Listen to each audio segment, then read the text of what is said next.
السلام عليكم ورحمة الله وبركاته. عاملين يا جماعة؟ يا رب تكونوا بخير ويا رب دايما نساعدوا غير. بسم الله توكلنا على الله ولا حول ولا قوة إلا بالله.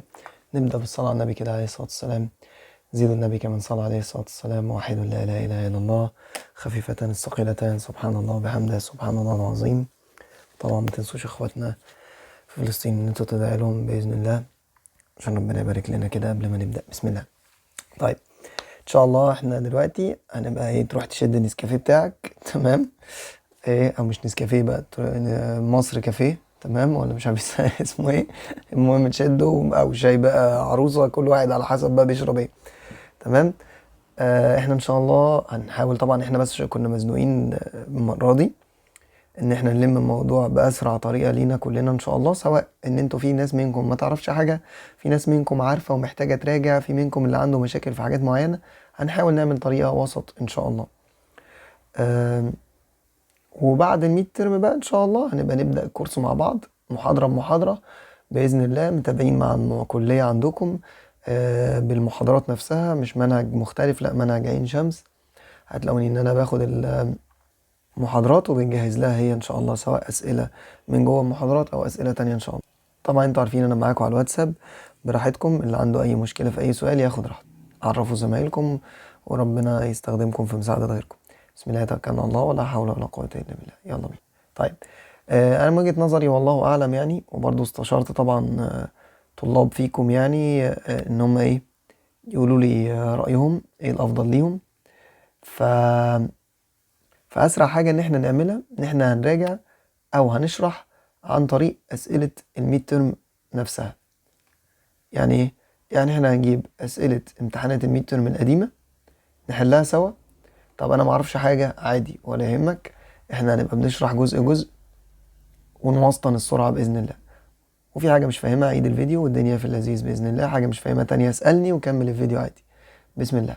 طيب مبدئيا جالك سؤال شبه ده، قالك سولف وادالك تشوز انك تحل الإجابة. معلش نكمل، عندي رهبة كده من ان الصوت يطلع مش بيتسجل، ربنا يستر. المهم احنا قدامنا طريقة هنشرح ازاي تعمل كده بايدك، وفي نفس الوقت ازاي تعمل كده بالكالكوليتر. ايه ده وينفع بالكالكوليتر؟ تعال نجرب. ازاي على الكالكوليتر؟ تدخل اكتب نفس السؤال ده على الكالكوليتر، تمام؟ الحركة دي تنفع للي على الكالكوليتر بتاعه مع الشمال موجود كلمة كالك. لو كالكوليتر جديد قوي ممكن تنفع، بس هتلاقيها مكتوبة بطريقة تانية. لكن الكالكوليترات العادية كلها المفروض يبقى على الشمال الآلة خالص تحت الشيفت موجود كلمة كالك. مش موجودة يبقى ما تحاولش، مش هتنفع خلاص. تمام. طيب بنعمل ايه؟ عادي بتكتبها زي ما هي، هتكتب 3 براكت 3. طب اكتب الاكس ازاي؟ بتدوس الفا، تمام؟ اهي خلينا نجرب سوا. 3 وتدوس الفا وتروح على اللي هو القوس اليمين عندك على الكالكوليتر، هتلاقي موجود فوقيه رسمة اكس، انت دوس على القوس اليمين بس، يبقى الفا قوس يمين هيكتب لك اكس ماينس 1 براكت. ممكن تكتب تايمز هنا، ممكن تسيب براكت في البراكت عادي على حسب يعني. انا ممكن اكتب تايمز عادي احسن لي. المهم براكت، عايز تكتب اكس تاني يبقى الفا براكت تاني بلس 2، حلو، بلس 5 الفا براكت اكس عادي ايكوال. طب اكتب ايكوال دي ازاي بقى؟ هتدوس الفا كالك، هتلاقي برضو مرسوم فيها الايكوال، فيروح جاي كاتب لك الايكوال. مش تدوس ايكوال، لا اكتب الفا كالك هيكتب الايكوال. تكمل بنفس الطريقه، 2 الفا اكس بقى قلناها بلس 1 تايمز اكس ماينس 3 هوب بلس، هتكتب اكس باور 2 ازاي؟ عادي الفا واللي هي البراكت اليمين هيكتب اكس وبعد كده تحط عليه الباور 2 بس. طب عايز الاجابه، هتروح جاي دايس شيفت كالك تاني، شيفت كالك وتدوس ايكوال. دوس ايكوال بقى عادي، دوس ايكوال، شيفت كالك وتدوس ايكوال، هيطلع لك الاجابه فوق. يعني انت هتلاقي عندك رقمين غيرهم كده، اكس ايكوال وال ماينس ار، مالكش دعوه بالال ماينس ار، المهم الاجابه اللي هتطلع دي الاجابه. ففي السؤال ده لو انت عملتها صح وانا جربتها معاك وعملي عادي، هتلاقي عندك اكس بتساوي نيجاتيف 0.0667. فيا اما هتلاقي دي زي ما هي في اللي تشوز، يا اما انت تروح تكتبها بايدك، تمسح عادي اون وتكتب نيجاتيف 0.0667 ايكوال وتروح ايه عاملها بالكالكوليتر تشوف هي ايه اقرب اجابه لي. تمام. هتقولي بس انا طلع عندي في الكالكوليتر 0 6 6 6 6 6 6 لحد ايوه، ما انت ممكن تقرب واحده منهم بس تبقى كده، او تقرب واحده تانية يعني ايه تبقى كده. كل ده عادي، كلهم واحد، يعني ان انت بتزود اللي قدامها واحده وبتلغي اللي فاتت هتبقى كده. كل ده صح يعني. تمام. طيب احنا هناخد واحده واحده، كل مره ناخد طريقه، يعني كل سؤال ناخد فيه راحتنا. انت حاسس ان انت ده فاهمه اقلبه وروح للي بعده عشان ما تحسش ان هي المراجعه طويله ولا حاجه. ماشي دنيتك يعني. تمام. مقلق من الصوت بنو وانا شغال اصلي المايك مش بيبقى مبين لي ايه الدنيا. طيب كده احنا عرفنا طريقه الكالكوليتر خلاص بقى، اللي هي ايه بتاعه شيفت سولف دي او شيفت كالك. المهم تبقى انتوا ايه كتبتوها، اكتبوها في ورقه، ظبطوا دنيتكم واحفظوها. اللي مش فاهم حاجه معينه يبقى يبعت لي على الواتساب ونظبطها. طيب امال بقى رسمي ازاي تتعمل؟ عشان ابقى انا عارف. بص بقى هنا بقى مذاكره مختلفه ليك للاساسيات عنده في المدرسه كانت واقعه، وده مش عيب عادي. ان ازاي اولا اعمل براكت في براكت، تعمل الاول في الاول، الاول في التاني، تاني في الاول، تاني في التاني. يعني ايه الاول في الاول؟ يبقى 3x في x، تكتب الرقم لوحده، والاكس في الاكس يعني اكس بس باور كام؟ باور 2. جت منين؟ عشان دي اكس باور واحد ودي اكس باور واحد. على جنب كده احنا بنراجع كل الدروس. لو انا عملت لك اكس باور 2 تايمز اكس باور 3 تطلع كام؟ اكس باور 5 مش 6. ليه 5؟ احنا بنجمع الباور. طب انا عملت لك اكس باور 3 اوفر اكس باور 2 تطلع الاجابه كام؟ اكس باور 1. ليه؟ عشان الديفايدد بتعمل 3 ماينس 2. ماشي. اللي تلقطه تلقطه، اللي ما تلقطوش بالتكرار هيظبط معانا. تمام. ده امتحان الميد ترم بتاع 2020. ده اجزام الميد ترم 2020. تمام. طيب يبقى الاول في الاول هعمل ده في ده، يبقى 3x باور 2.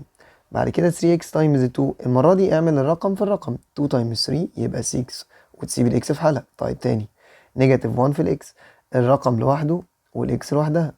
طيب نيجاتيف 2 في 2 يبقى نيجاتيف 1 في 2 يبقى نيجاتيف 2 بلس 5x زي ما هي ايكوال نفس الكلام تاني 2x في x، تسيب الرقم لوحده، x في x يبقى x باور 2 عشان 1 زائد 1. الاكس السادة دي اكنها مكتوبة 1. طب 2x في نيجاتيف 3 نيجاتيف 6x. بسم الله.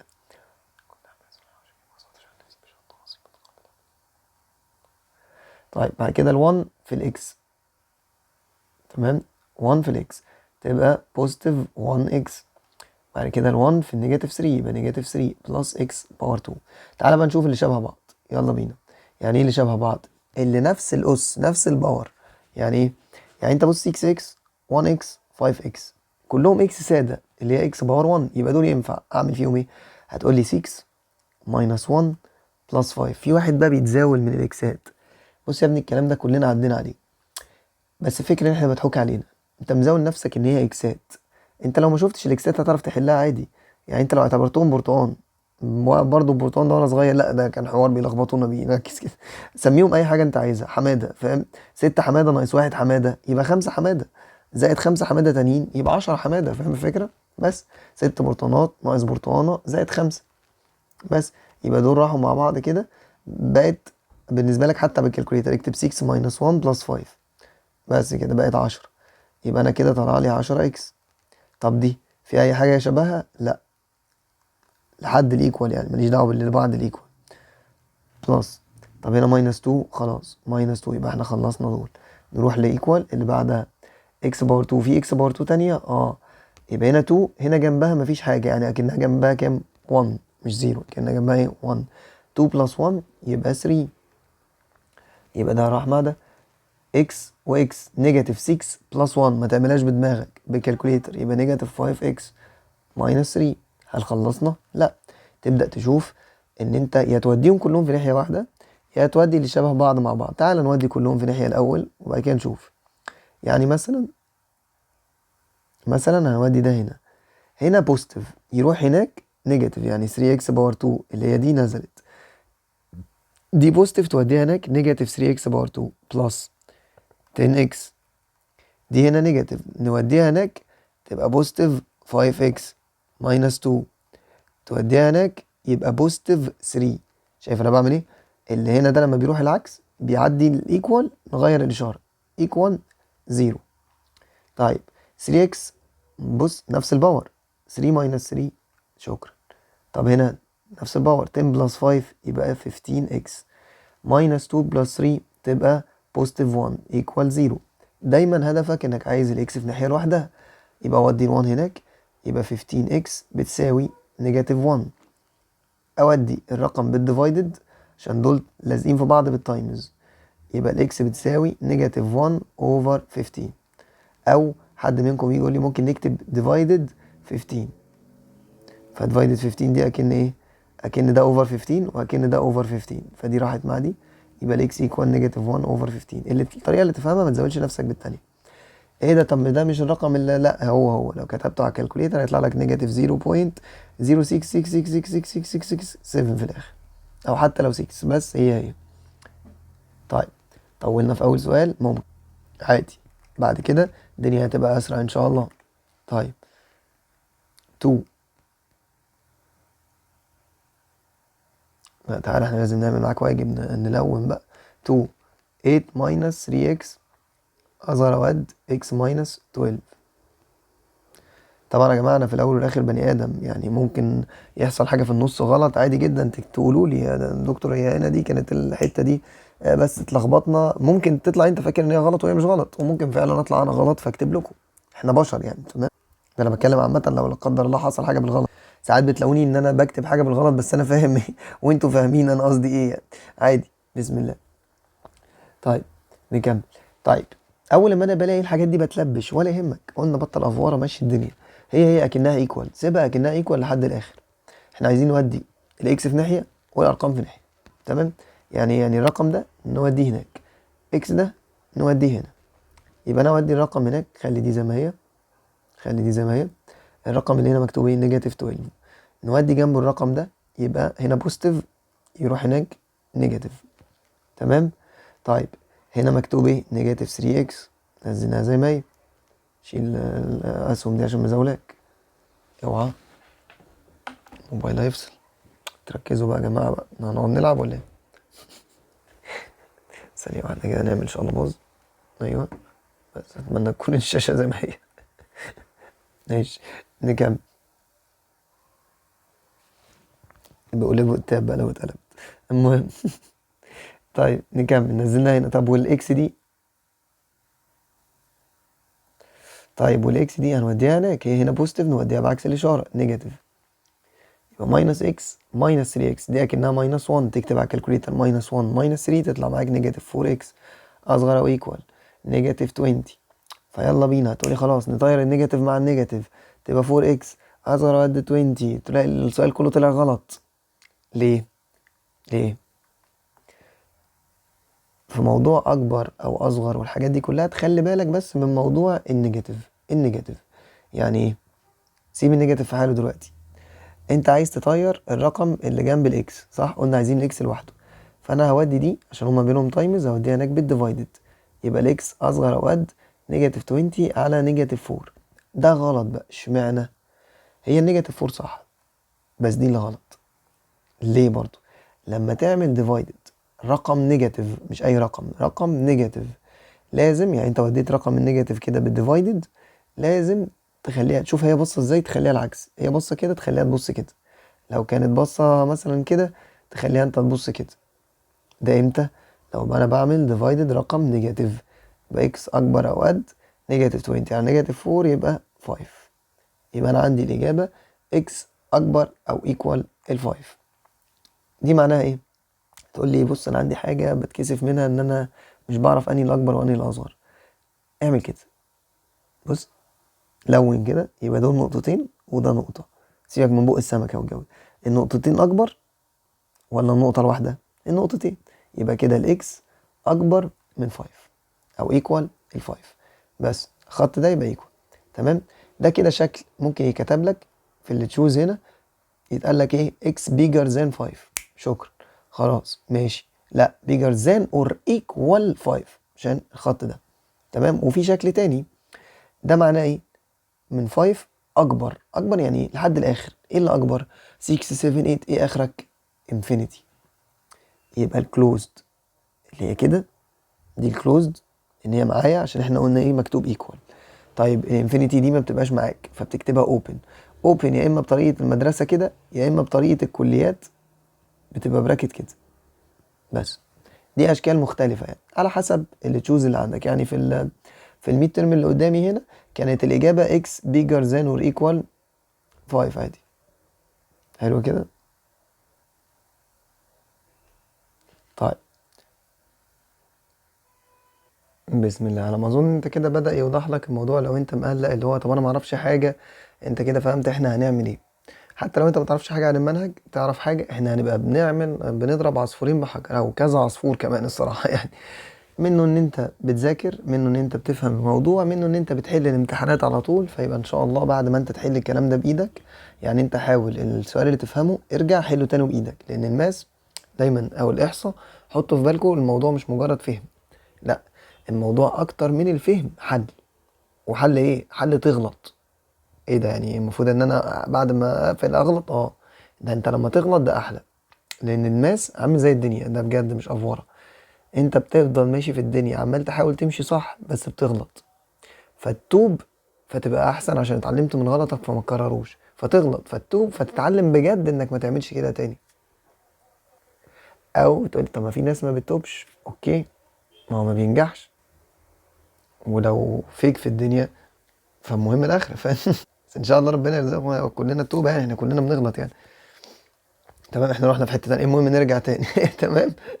هي بجد كده الموضوع عايز ان انت بجد تغلط، فيعلم في بالك انا هنا غلطت في الاشاره تاني، انا غلطت تاني في الحاجه في الديفايدد، انا غلطت في التايمز. فالغلطات هي اللي بتخليك تعرف تحل بجد.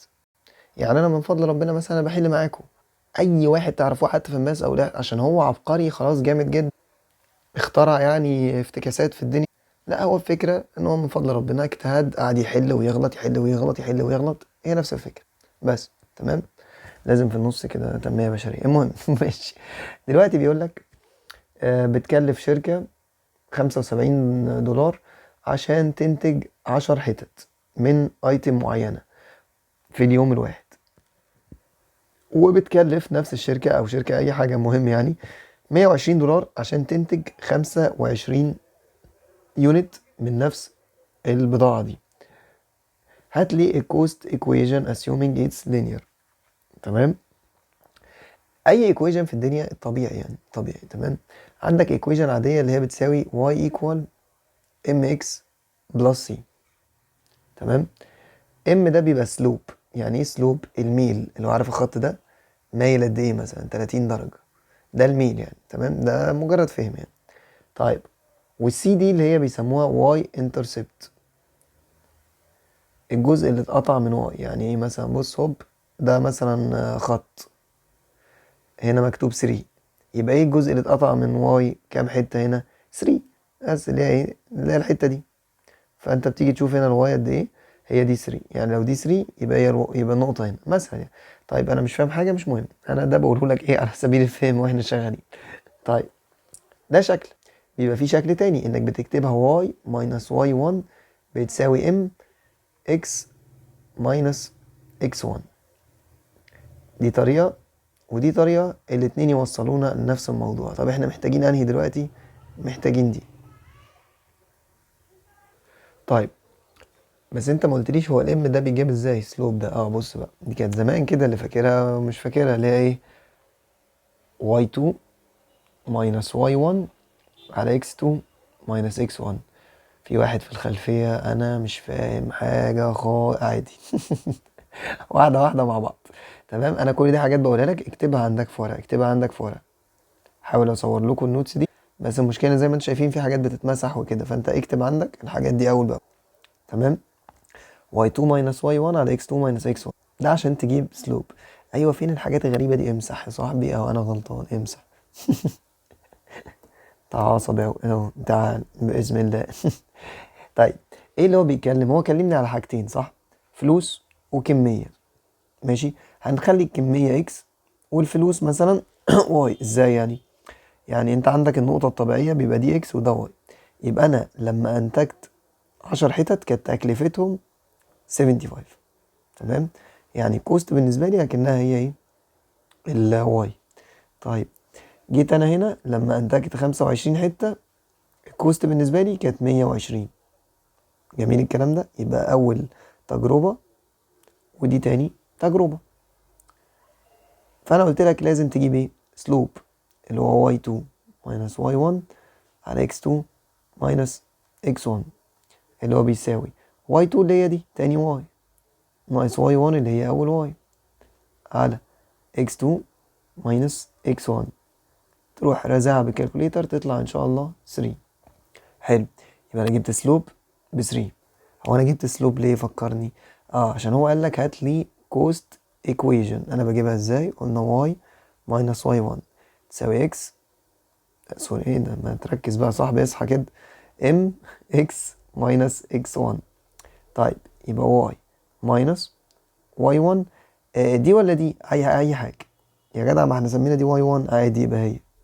طب دي عادي برضه، ايه ده براحتي. افرض انت واحد منكم مسمي دي y1 هتطلع الاجابه مختلفه؟ لا. طب ازاي؟ بص بالراحه، لما هتشتغل بواي هتاخد دي كلها. يعني انت لو اشتغلت ان دي واي يبقى دي اكس، اشتغلت ان دي الواي يبقى دي الاكس. مش فاهم قوي؟ تعال نشوف. y1 عندي ب 75 ايكوال الام جبتها ب 3، الاكس السادة دي بتسيبها اكس ناقص x1 اللي هي مين اهو، اللي هي عندك بكام؟ ب 10. لو واحد جنبك في اللجنة راح جاي عمل ايه؟ قال لك لا انا هاخد دي الواي 120 ايكوال 3 x ماينس 25، الاتنين هيطلعوا نفس الإجابة. يا جدع المنظر مش هو ولا هتطلع عادي، مش بالك انت. تمام. بس ركز مع كلامي، ها، انا مسمي ده x1 وده y1. انا بتكلم لو حد تاني في اللجنة مسمي ده x1 ومسمي ده x y1، فاهمني؟ بص ما تزاولش نفسك وامشي مع الموضوع اسهل. خلاص شوف انت مسميه x1 و y1 ايه، روح عوض بيهم. حلو، انسى اللي انا قلته وركز في دي. انا معلش ببقى في نقص في النص كده، ببقى عايز احل لكم شويه اسئله تيجي في بالكم مكرره، فممكن اكون بزاول بعضكم، فما تزاولوش نفسكم. طيب نكمل. اتعلمنا ان احنا نفك براكت ازاي، بندخل هنا الرقم وهنا الرقم، يبقى ايكوال 3 تايمز x يبقى 3x ماينس 3 تايمز 10 يبقى 30. زي ما قلنا في الاول انا هدفي اوصل ل y ايكوال mx بلس c. يعني ايه؟ يعني خلي الواي في ناحيه لوحدها وادي الرقم، يبقى y بتساوي 3x ماينس 30 بلس 75.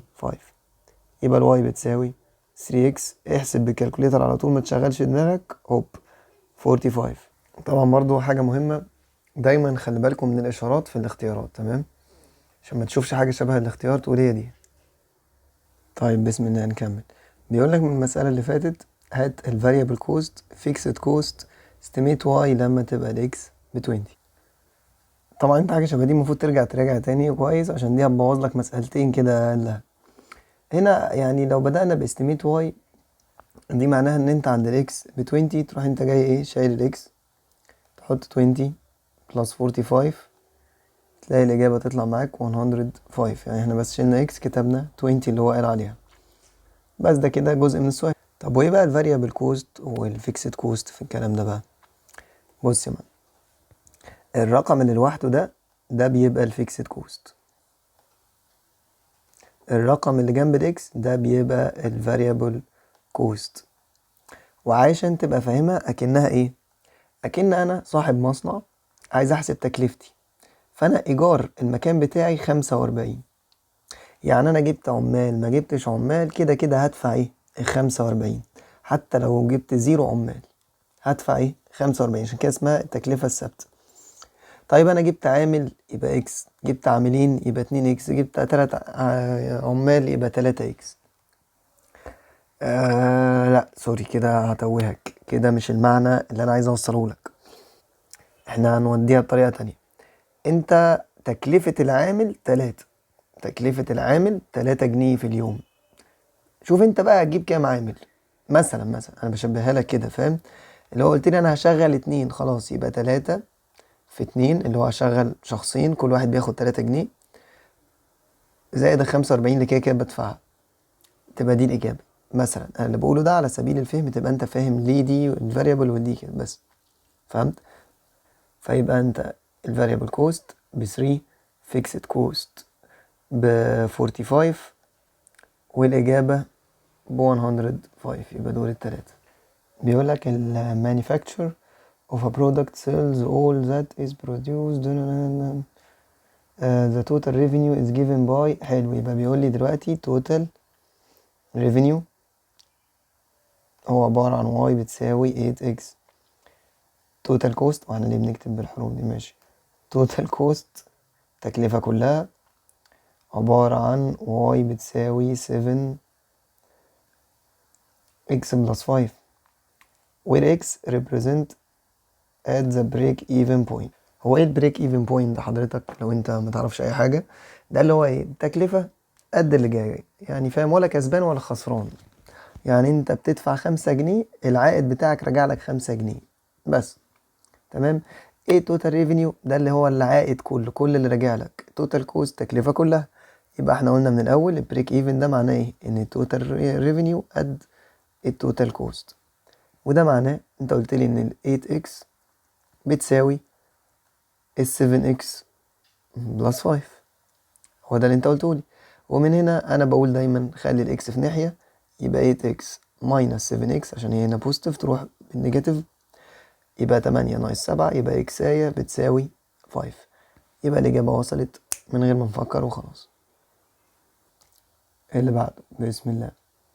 يقول لك هات لي الايكوليبريم برايس كوانتيتي للسبلاي والديموند ايكويشن اللي قدام.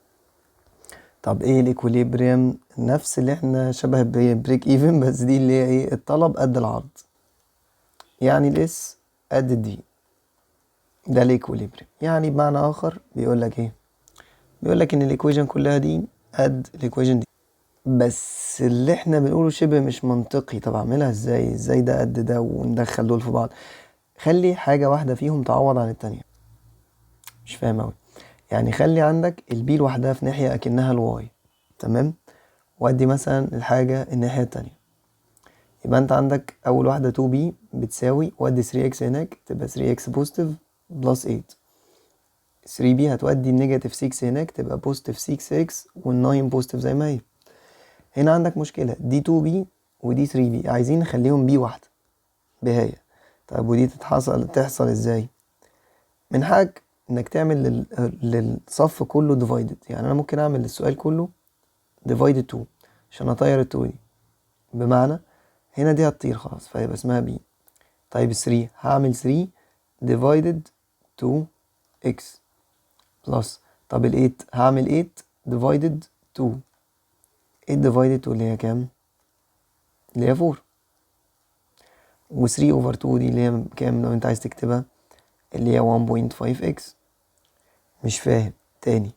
انت عايز تضيع اللي جنب البي، فهتعمل ديفايدد 3 المسألة كلها، فهتيجي عند ال 6 تعمل ديفايدد 3، هتعمل عند ال 9 ديفايدد 3، فيبقى البي بتساوي 6 ديفايدد 3 2x، 9 ديفايدد 3 3. يبقى انت كده وصلت للمنظر ده. فرق معايا في حاجة؟ بص، البي بتساوي كذا والبي بتساوي كذا. طب ما دي بي ودي بي، ده قد ده، واحنا قلنا اس قد دي. يعني ال 1.5x بلس 4 هتساوي 2x بلس 3. طيب اعمل ايه؟ قلنا بنودي الاكس في ناحية والارقام في ناحية. هوب هوب، يبقى 1.5x minus 2x 3 minus 4. نبدأ بقى نسرع الريتم شوية. 1.5 minus 2 يبقى نيجاتيف 0.5x ونيجاتيف 1. عايز تخلص من الرقم اللي جنب الاكس، قلنا بنوديه ازاي؟ طالما لازق فيه كده بالتايمز بتوديه بالديفايدد. يبقى نيجاتيف 1 ديفايدد نيجاتيف 0.5 تطلع معاك الإجابة ب2. يبقى الاكس عندك ب2. طيب هو عايز الاكس؟ لا، هو بيقول لك انا عايز ايه؟ انا عايز البرايس والكوانتيتي. فانت دلوقتي جبت ال2 بس اللي هي الاكس. طيب فين البرايس؟ البي بقى تعوض بيها في اي واحده. يعني انت ممكن تقول لي البي بتساوي 2، قلنا الاكس ب2 يبقى تشيل الاكس وتكتب 2 اللي هي دي، انا بعوض بدي دلوقتي، بلس 3 يبقى 2 تايمز 2 4 بلس 3 يبقى البي بتساوي 7. يبقى انت كده عرفت ان الاكس ب2 البي ب7. البي ده اللي هو price of supply او price of demand. بسم الله. بيقول لك solve by using determinant. حلو، دخلنا بقى في الديترمينانت.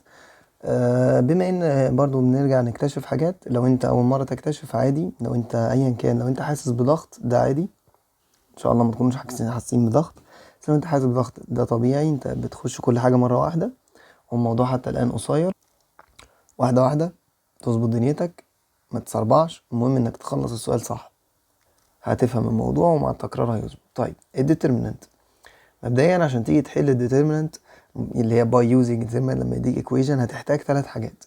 تحتاج الديترمينانت نفسها، تحتاج بقى رموز، يعني هو هنا كاتب اكس وواي، يبقى انت هتحتاج ديترمينانت الاكس وديترمينانت الواي. طيب ايه الكلام الغريب اللي انا مش فاهمه ده؟ ايه الديترمينانت؟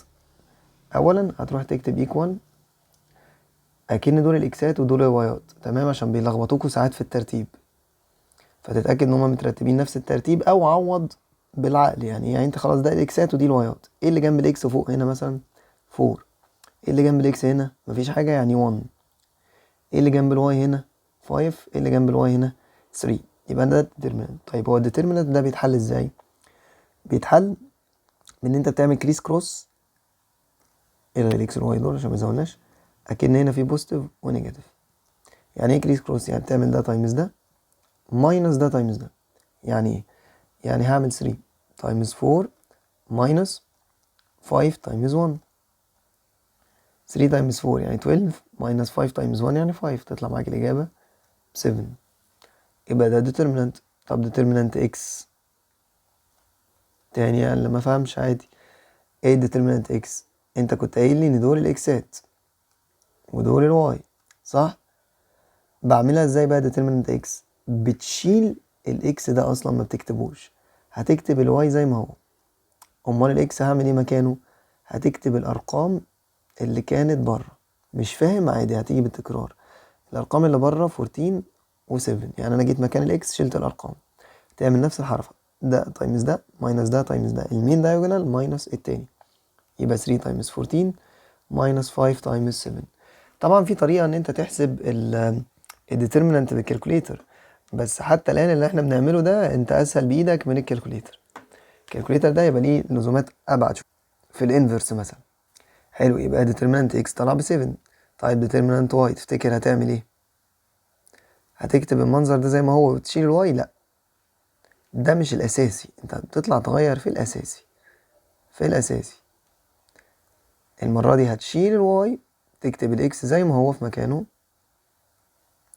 4 و1، والواي هتشيلها وتكتب مكانها برضو نفس ال14 وال7، وده تايمز ده ماينس ده تايمز ده، يبقى 7 تايمز 4 ماينس 14، تطلع معاك الإجابة ب 14. يبقى عشان نلخص اللي احنا جبناه، جبنا الديترمينانت ب 7، والديترمينانت بتاعت الاكس ب 7، والديترمينانت بتاعت الواي ب 14. هل انت خلصت؟ لا. اول ما يقول لك باي يوزنج ديترمينانت يبقى انت عايز تجيب الاكس وعايز تجيب الواي، هو ده اللي انت عايز توصل له. طيب انا بجيبهم ازاي؟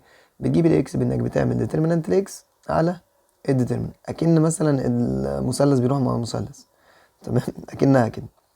ديترمينانت اكس اللي هو عندك بكام؟ ب 7 على الديترمينانت الاساسيه اللي هي 7، يبقى الاجابه 1. تاني، ديترمينانت الواي بقى، الواي يعني بكام؟ هتاخد الديترمينانت الواي على الديترمينانت اللي هي 14 على 7، تطلع معاك الإجابة ب2. يبقى انت كده عرفت ان اكس ب1 واي ب2، سواء ادالك كده في اللي تشوز او ادالك كده، ما هو ده اكس وده واي، ايا كان الشكل انت فاهم بقى. تمام تمام ان شاء الله. ادالك المنظر ده وقال لك evaluate for matrix، قال لك الايه عبارة عن ده والاي عبارة عن ده. كواحد مش فاهم اي حاجة، موضوع برضو ممكن تعوض، بس انا اعوض يعني ايه مش فاهم. تعالى ناخدها حتة حتة. a باور 2، تعالى نكتب a باور 2. يعني ايه a باور 2؟ a باور 2 يعني ايه تايمز a، صح؟ 2 باور 2 يعني 2 في 2، 4 باور 2 يعني 4 في 4 بس. يعني ايه في ايه؟ ال a عبارة عن 1 0 0 2، فيبقى ايه في ايه تاني 1 0 0 2. طيب من هنا ممكن اقول لك طريقة الكالكوليتر، بس برضو الصراحة يعني مش عارف، حاسس ان لا، استنى الاول نعرف الطريقة العادية، كده كده هقول لكم الطريقة ده. او برضو اللي ما يعرفهاش يبقى يقول لي هقولها له يعني. بس عشان هي الطريقة ممكن تلخبط شوية، فاللي هو ايه مش مستاهلة في الحاجات الصغيرة، بس هنشوف. تعال نشوف. المهم، هو انا بعمل ازاي حاجتين تايمز بعض؟ انت بتعمل دي اكنها رو. خليها بلون تاني يا عم. تعال نروش لك الدنيا. اكن ده رو، وكن ده بالكولوم كده. تمام. أنا مش فاهم اوي يعني انا بعمل ايه. يعني هتيجي تقول لي شايف الرول اللي انت عملته ده هتضربه في الاولاني. يعني ايه؟ بص، انت 1 هتعملها في 1 يبقى 1 تايمز 1 بلس الزيرو هتعملها في الزيرو، زيرو تايمز زيرو. تعال نشيل الكلام ده عشان حاسس ان هو ايه مفدناش وهو بوظ لنا الدنيا. تاني.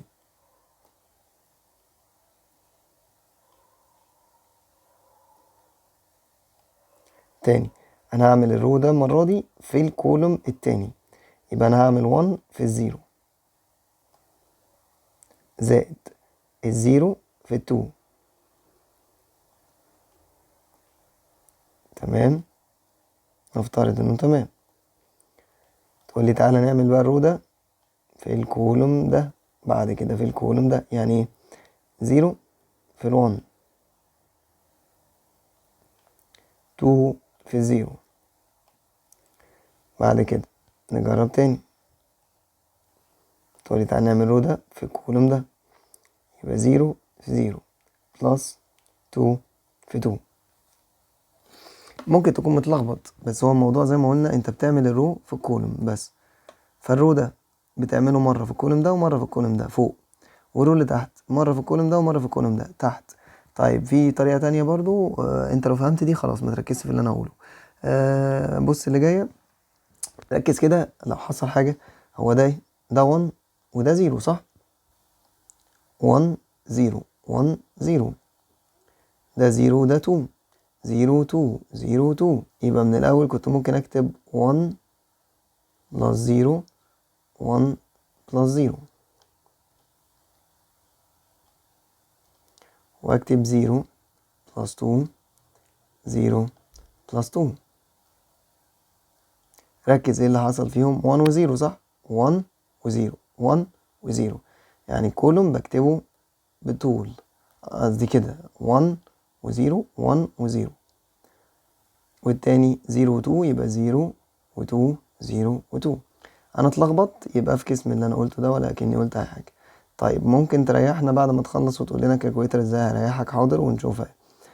1 اعمل دي بالكالكوليتر. 1 بلس 0 يبقى 1، 0 بلس 0 يبقى 0، 0 بلس 0 يبقى 0، 0 بلس 4 يبقى 4.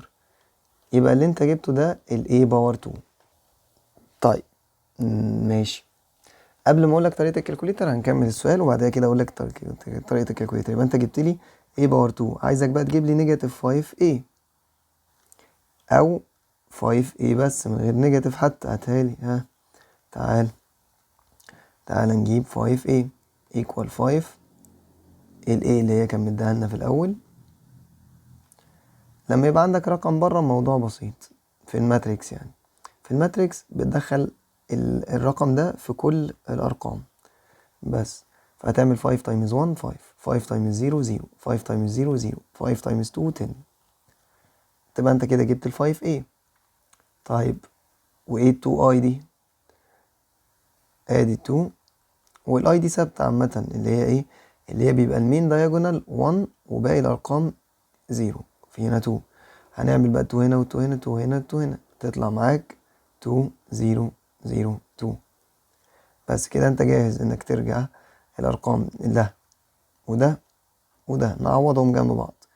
يعني الاولاني اللي هو 1 و 0 0 و 4 ده كان ال a باور 2 ناقص 5a بلس 2i. ال 5a احنا طلعناها ب 5 و 0 0 و 10. ال 2i طلعناها ب 2 و 0 0 و 2. البلس والماينس في الماتريكس اسهل. ليه؟ لان انا بعمل كل واحده مع اللي جنبها. يعني ايه؟ مثلا انا عايز اعمل هنا ماينس، يبقى 1 ماينس 5 بلس 2. عايز تعملها في خطوه واحده ماشي، عايز تعملها على خطوتين براحتك. 1 ماينس 5 نيجاتيف 4 بلس 2 يبقى نيجاتيف 2. 0 ماينس 0 يبقى 0، 0 بعد كده بلس 0 يبقى 0 برضو، 0 ماينس 0 0، 0 بلس 0 0، 4 ماينس 10 نيجاتيف 6 بلس 2 نيجاتيف 4. يبقى دي الإجابة النهائية للمعركة. طيب معلش قبل ما تجري، انت قلت لنا هتقول لنا ازاي نعملها بالكالكوليتر. هي طبعا لو باور 2 سهلة، لو باور 2 سهلة، بس الرخامة لو انت بتعمل حاجتين مختلفين تايمز بعض. مبدئيا امسك الكالكوليتر، دوس مود، اختار ماتريكس، في الاغلب بتبقى رقم 6 بس على حسب الكالكوليتر. اختار اي مات قدامك، بس افتكر انت اخترت ايه، يعني مات ايه مثلا، خلاص. افتكر انت ده كام في كام، لان ده 2 في 2، يعني ايه 2 في 2، 2 رو في 2 كولوم. فضيحة سريعة كده، تمام. 2 في 2 حلو. يعني ايه 2 في 2؟ هتلاقي تدور عندك في الاختيارات، هتلاقي مثلا عندنا موجودة رقم 5، فاخترت اللي هي 2 في 2. اداني الماتريكس زي ما طلعت قدامكم، فعادي هدخل ارقام واحدة واحدة. يعني انا هنا بكتب ايه، 1 equal 0 equal 0 equal 2 equal. يبقى انا كده دخلتها بالمنظر ده 1 0 0 2. المفروض تكون ماشية معاكم كده، اللي يغلط في حاجة يقول لي. دوس بقى اي سي، دوس اون، اي حاجة، اي سي او اون، اي حاجة مش هتفرق. تمام. بعد كده دوس شيفت ورقم 4 اللي هو الماتريكس. اختار المات اللي انت اخترتها، اللي هي مات ايه بالنسبة لي، اللي هي رقم 3. اخترتها بقت مكتوبة قدامك زي ما هي. تروح على زرار الباور 2 اللي عندك في الكالكوليتر، باور 2، وتدوس ايكوال. بس كده هتلاقي الإجابة طلعت 1004 اللي احنا عملناها. بس كده. امال لو انا عايز بقى ال1 وال0، 0 وال2، عايز اعملها تايمز 1 وال0 0 و2 اكنها ارقام مختلفة، عشان لو جاتلك سؤال ارقام مختلفة مش شبه بعض هتعملها ازاي. انت اخترت مات ايه صح، كمل برضو نفس الحتة اللي احنا وصلناها، ان انت هتدوس شيفت 4. ما تختارش مات ايه بقى المرة دي، اختار كلمة دم، واختار بقى مات جديدة اللي هي مات بي مثلا، وشوف انت الرقم الجديد بالنسبة لك هيبقى ايه، اللي هو مثلا ده. تمام. اللي هو انا اخترت حاجة غلط، ثانية. ده كام في كام، 2 في 2، 2 في 2 اللي هي رقم 5 برضو. حلو. وندخل الارقام 1 equal 0 equal 0 equal 2 equal. امسح كده. انا دخلت مات A ومات B. هتروح جاي دايس شيفت، متزهقش بقى، ما انت اللي قلت لي عايز الكالكوليتر. 4 هي تنفعك قلت لك في المسائل الكبيرة، او باور 2 او الانفرس، زي ما انت شفت ان هي اختصرت عليك الموضوع. شيفت 4، اختار مات A، اكتب تايمز عادي، تايمز اللي هي بتاعت الكالكوليتر. بعد كده دوس شيفت 4 تاني،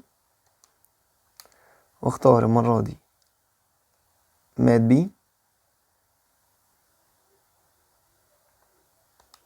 هيبقى مكتوب عندك بالمنظر ده مات ايه تايمز مات بي. دوس ايكوال. بس كده تطلع معانا نفس الإجابة. دي تفرق معاك لو انت هتعمل 2 ماتريكس تايمز بعض أرقام مختلفة. حلو كده، تمام. يلا بسم الله. جالك سؤال شبه ده بيقول لك سولف، ليه كذا طريقة على حسب انت حابب تلعب ازاي. يعني واحد قال لي طب بص ال2 دي مزولاني، دخلها جوه. انت المفروض فاهم الاساسيات. قلنا في الماتريكس الرقم بيدخل على الماتريكس كلها، يبقى 2x 2y. من هنا قدامك افتكاستين، يا تاخد الماتريكس دي زي ما هي توديها هناك بعكس الاشاره تبقى بلس، وانا احبس كده ان اخلي الارقام في ناحيه والاكس والواي في ناحيه. مش هغير اشارات اللي جوه، انا بغير اشارات الماتريكس بس. فرقت معايا في ايه؟ فرقت معايا في كتير. بص الحلاوه، انت بتعمل الماتريكس ازاي، بلس 5 بلس 3 تبقى 8، نيجاتيف 4 بلس 4 تبقى 0. واحنا عارفين ان الماتريكس عشان يبقى قد الماتريكس لازم كل واحده تبقى قد التانية.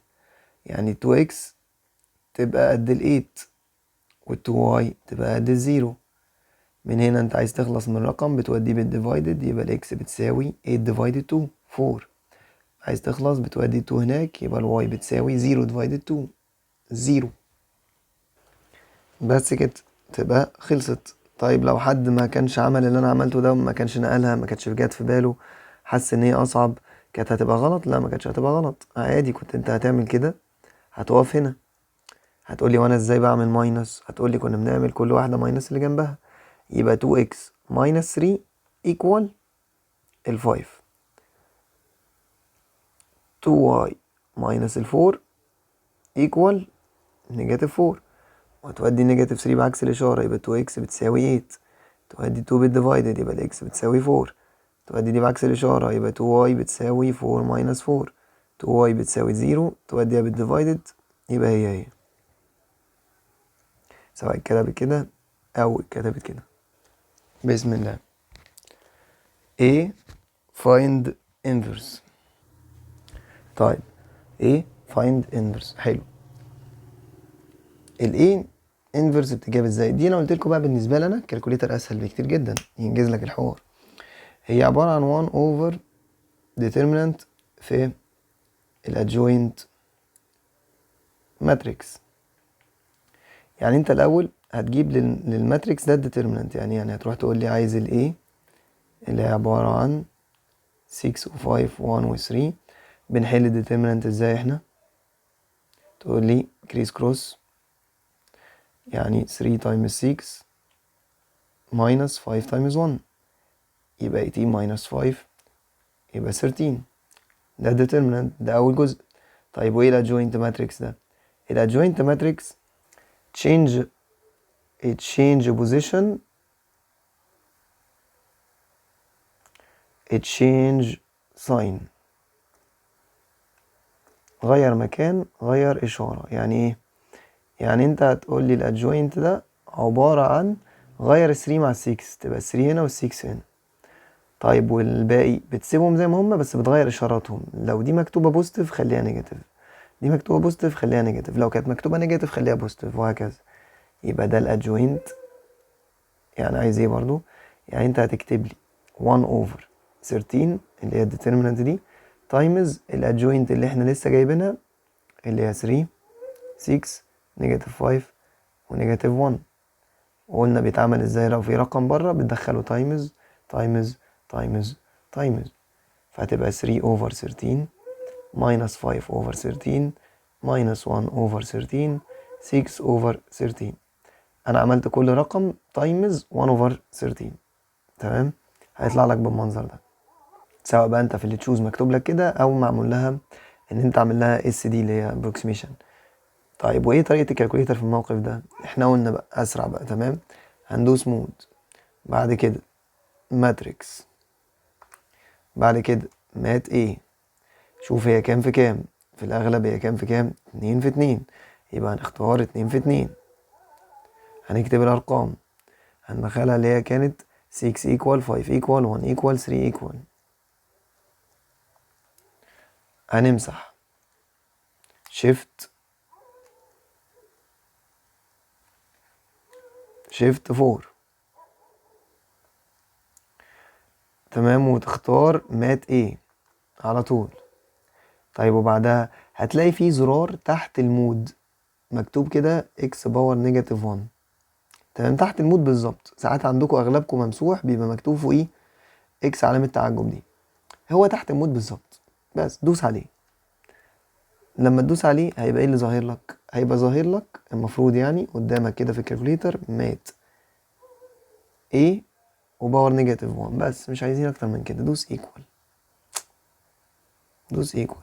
هتلاقي ارقام غريبة طالعه لك في الكالكوليتر، يعني 0.2307 نيجاتيف 0.384 نيجاتيف 0.076 0.4615.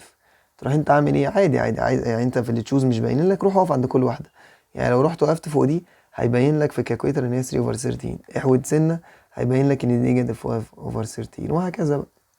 فانا عادي في الاي باور نيجاتيف 1 ارحب الصراحه بموضوع الماتريكس جدا.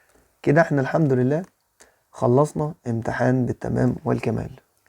طيب بسم الله ندخل في الامتحان اللي بعده. ناخد مثلا امتحان المرة اللي فاتت كان 2020، ناخد 2018. احنا عايزين افكار بس مش اكتر يعني. تمام حلو، نجرب. لقينا inequality هوب بالمنظر ده، تشوف هتتلبش. قلنا ولا يهمك. حلو، بص مبدئيا انت اول لما بتشوف حاجة تحت كده بتزاولك حقك. طيب ما هي مزاولاني، عايز احلها، اخلص منها. ازاي؟ عايز تخلص من اي حاجة تحت اعمل المسألة كلها تايمز ليها. يعني انا عايز اخلص من 4 يبقى هعمل المسألة كلها تايمز 4. طب ما انا عايز اخلص كمان من 3 يبقى هعمل تايمز 3. طب 4 تايمز 3 دي بكام؟ ب 12. يبقى بدل ما انت تقعد تكتب كده، اكتب هعمل المسألة كلها تايمز 12. يعني ايه؟ يعني تيجي على 1 تعمل 1 تايمز 12 12 ماينس. ما بعرفش احسب الحتة دي، بتلخبط مين بيروح مع مين. اكتب 12 فوق يا عم زي ما هي كده. تمام، مع انها مفهومة، الفور هتروح مع الفور ويتفضل بس الثري هنا، بس لا خليها كده اوفر 4. وهنا المفروض 3 هتروح مع 3 ويتفضل الفور فوق، بس لا خليها 12 برضه يا عم زي ما هي. ماينس 3 تايمز 12 يبقى نيجاتيف 36 اكس. طيب 12 ماينس، قلت لي خليها ليه طالما بتزاول؟ اعمل بكالكوليتر 12 ديفايدد 4، هتلاقيه هو لوحده بيقول لك ان انت تكتب ايه 3 لو انت بتتزاول فيها. 12 ديفايدد 3 هيقول لك اكتب ايه 4 بكالكوليتر. تمام، قلنا واحدة واحدة واحدة واحدة. تمام، قلنا نعمل ايه؟ ان انت هتدخل كل حاجة جوه. 3 تايمز 2 اكس يبقى نيجاتيف 6 اكس. 3 تايمز نيجاتيف 3 يبقى نيجاتيف 9. هتلاقي الإجابة غلط. الحاجات دي بقى تخلي بالك منها. التاتشات الصغيرة دي مهمة قوي، مهمة قوي، اللي هي الايه، الإشارات اللي بتزاولك دي. هو الموضوع عارف لو انت سهلته على نفسك هتبقى الدنيا لذيذة. يعني ايه؟ ارسى ارسى. انت دلوقتي بتدخل 3 بس. يعني ايه بدخل 3 بس؟ امال النيجاتيف اللي راشقه فيها دي ايه؟ طيب ما تزاولش نفسك، خدهم مع بعض مره واحده. ايه بقى ندخل ال 3 واسيب النيجاتيف بره؟ لا، دي اشارتها تمشي معاها تريح دماغك. يبقى نيجاتيف 3 في 2 يبقى الاجابه ايه؟ نيجاتيف 6. طب ما هي لا بص اللي جايه نيجاتيف 3 في النيجاتيف 3 تبقى بوزيتيف 9. كده اجابتك صح، تاخد الرقم باشارته بس كده. انت كلام منطقي وجميل. طيب 4 في 2 4 في النيجاتيف، 4 في 2 8، 4 في نيجاتيف 5 نيجاتيف 20. القوس ده ملوش لازمه. ماينس 36 اكس. حلو كمل. في حاجة شبه التانية. 12 وال9 دي أرقام سادة. تمام، أرقام سادة يبقى 21 ماينس 6 اكس. 8 ماينس 20 ماينس 36 يبقى نيجاتيف 56 بالكالكوليتر. هوب، أودي الإكس في ناحية وأودي الأرقام في ناحية. يبقى أنا عندي النيجاتيف 56 هتبقى اسمها 56 اكس بوزيتيف بقى ماينس 6 اكس. ال 8 هتبقى ماينس 21 يبقى 50 اكس اصغر او قد نيجاتيف 12. طبعا زي ما قلنا امسكوا الكالكوليتر عشان ما تعملوش شبه كده. تمام هي نيجاتيف 13. عايز تخلص من رقم بتوديه جنب اخوه هناك. ثانيه واحده، انت قلت لي ايه؟ انت قلت لي لما يبقى عندي اكبر او ايكوال لما باجي اعمل ديفايدد بروح قلبها. لا انا ما قلتش كده، بطل كذب، انا ما قلتش كده. انا قلت ايه؟ قلت لما بعمل ديفايدد رقم نيجاتيف، مش ديفايدد اي رقم. ال 50 ده بوزيتيف، طب ما دي نيجاتيف وانا مالي؟ انا مالي بحاجه تانية، فاهم؟ انا مالي؟ انا قلت كلام واضح. بتعمل ديفايدد رقم نيجاتيف، احنا بنعمل ديفايدد مين؟ ال 50. ال 50 بوزيتيف يبقى بس كده، يبقى هي زي ما هي نيجاتيف 13 اوفر 50. ساعتها تشوز الاجابه المنطقيه كده smaller than or equal او بالمنظر ده لحد النيجاتيف انفينيتي، او كده لحد النيجاتيف انفينيتي عشان بقول لك اصغر، فاصغر خالص مين؟ النيجاتيف انفينيتي. بس انا دي من عندي يعني، انا ما شفتهاش عندكم، بس ايه احتياطي للي تشوز يعني، على سبيل ان دي اساسياتي. بسم الله. فين الهسس اللي قلت لكم بتاع المايك؟ انا مقلق برضه لحد دلوقتي. يا رب ان شاء الله يكون التسجيل تمام. ماشي. A manufacturer of a certain product sells all that is produced determine the break-even point if the product is sold at $16 per unit given that the fixed cost is 10,000 and the variable cost is 8. تعال نطلع الحاجات المهمة كده. يبقى دلوقتي بيقول لي fixed cost ب10,000، ال variable cost ب8 per unit. 8 per unit دي يعني انت المفروض تحط على طول ايه 8x، بس ماشي خليها 8 per unit. وهنفكرك تاني دلوقتي ليه انا بقول 8x. وبيقول لك هي بتتباع عند 16 يعني البرايس 16. طيب حضرتك عايز مني ايه؟ قال لك هات لي البريك ايفن بوينت. احنا قلنا البريك ايفن ده بيحصل امتى؟ لما يبقى التوتال كوست قد التوتال ريفينيو. فتعالى بقى نتكلم عن الحوار من الاول. اصلا هو ايه كوست وايه ريفينيو؟ كوست تكلفتك. طيب وانا ايه التكاليف بتاعتي الطبيعيه؟ قلنا حاجتين: variable cost plus fixed cost. يعني ايه؟ زي ما قلنا fixed cost ايجار المكان ثابت، صح كده؟ ثابت، فاهم؟ ماشي، يبقى هي 10,000. طيب والفاريبل كوست اللي هو على حسب العماله. مثلا احنا بنشبهها لنفسنا كده، انا مش بقول لك المثال كده، انا بس بشبهها لك انت كده. اللي هو ايه؟ انت بتدفع للعامل مثلا، قال لك فاريبل كوست ايه 8 بير يونت، يبقى انت بتدفع للعامل 8 جنيه. حلو، يبقى 8 وشوف انت هتجيب كام عامل اكس، مش عارف لسه بمزاجك. دي كده الكوست بتاعتي، دي التكاليف بتاعتي، تكاليف متغيره على حسب العمال وتكاليف ثابته كده كده هدفعها حتى لو ما جبتش حد. طيب وايه الريفينيو؟ قول لي كده، لو انت بتبيع قلمه، القلم ب 10 جنيه، تمام؟ 10 جنيه القلم انت بتبيعه ب 10، بعت 3 قلمه، يبقى انت راجع لك كام؟ هتقول لي 3 في 10 يبقى 30. عملتها ازاي يا معلم؟ قلت لي القلم بكام؟ ب 10، صح كده؟ اللي هو سعره. وانت هنا قلت لي ان سعر القلم بكام؟ 16، صح كده؟ لقينا السعر في العدد، اللي هو قلت لي 3 قلمه يبقى 3 في 10، هي نفس الفكره. السعر 16، طب وعدد القلمه مش عارفه، اكس، عشان كده بسميها اكس، فهي عشان كده اسمها بي اكس. وعشان كده variable cost من الاول قلت لك اول ما تكتبها اكتب 8 اكس عشان ما تتلخبطش. طيب بنكمل عادي بقى، تودي الاكسات في ناحيه وتودي الارقام في ناحيه. يبقى 8x minus 16x بتساوي نيجاتيف 10,000. ده عشان انا كاتبها كده، هي كان ليها طريقه تانية بس عادي. المهم هتلاقي ان انت 8 minus 16 نيجاتيف 8 equal نيجاتيف 10,000. عايز اخلص من نيجاتيف 8 هروح هناك، يبقى الاكس بتساوي نيجاتيف، هنا ديفايدد نيجاتيف ما بتفرقش في حاجه، ده ايكوال عادي، اوفر نيجاتيف 8. تطلع معاك الاجابه 1250. تمام